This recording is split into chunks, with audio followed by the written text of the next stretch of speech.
Bienvenue. Aujourd'hui, on va décortiquer ensemble un outil absolument essentiel, que ce soit pour les profs, les parents ou même les managers. Alors, pour bien comprendre de quoi on parle, on ne va pas commencer avec une définition compliquée. Non, on va commencer avec une situation, avec une personne. Voilà Amal. Elle est au fond de la classe. On sent qu'elle est brillante, mais pas un mot, jamais. Elle est comme bloquée par la peur de ce que les autres pourraient penser si elle osait partager ses idées. La question, c'est comment faire? Comment un enseignant peut-il l'aider à briser cette barrière invisible et à enfin libérer tout son potentiel? C'est quoi la clé? Eh bien, la clé, ce n'est pas forcément ce qu'on pense. Ça va bien au-delà de l'intelligence classique. Il s'agit de l'intelligence émotionnelle. Et regardez ce chiffre, 85%, c'est énorme. Les recherches montrent que 85% de la réussite, surtout pour des postes à responsabilité, ne vient pas du QI, mais bien de l'intelligence émotionnelle. Ça change complètement la perspective, n'est-ce pas? C'est un peu comme le dit si bien cette phrase, le QI, c'est ce qui permet de décrocher l'entretien, de passer la porte.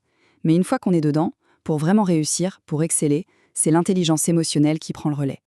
Ok, mais concrètement, qu'est-ce que c'est, cette fameuse force? L'image de l'iceberg est parfaite pour ça. Ce qu'on voit de l'extérieur, la logique, l'analyse, c'est le QI.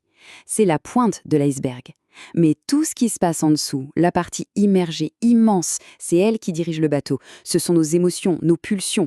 C'est ça, l'intelligence émotionnelle. C'est elle qui pilote nos décisions et nos actions. Bon, ça a l'air un peu abstrait comme ça, mais en fait, on peut le décomposer en 4 piliers très concrets. 4 forces sur lesquelles on peut s'appuyer. Et c'est très logique, regardez, tout part de soi, la conscience de soi. D'abord, on apprend à reconnaître ses propres émotions. Ensuite, étape 2, la gestion de soi. On apprend à les maîtriser. Une fois qu'on est au clair avec soi-même, on peut se tourner vers les autres. C'est la conscience sociale, comprendre les émotions des autres. Et enfin, la dernière étape, la gestion des relations, où on utilise tout ça pour interagir, inspirer et créer des liens solides, de l'intérieur vers l'extérieur. Et maintenant, le plus intéressant, on boucle la boucle. Revenons à Amal et voyons comment ça s'applique. Imaginez l'enseignant avec cette boîte à outils. D'abord, conscience de soi. Il sent la frustration monter face au silence d'Amal, mais il la reconnaît et reste calme. Ensuite, gestion de soi. Au lieu de la brusquer, il choisit la patience. Puis, conscience sociale. Il se met à sa place. Il essaye de comprendre sa peur. Et enfin, gestion des relations. Il va créer un climat de confiance pour l'encourager, tout doucement, à prendre la parole. C'est ça qui change tout. Et c'est là qu'on comprend que l'intelligence émotionnelle, ce n'est pas du tout une compétence douce ou un truc secondaire, non. C'est une compétence absolument fondamentale.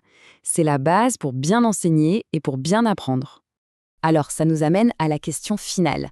Si on veut développer cette compétence pour soi-même ou pour aider les autres, par où commencer? Quel serait le tout premier pas à faire là, maintenant?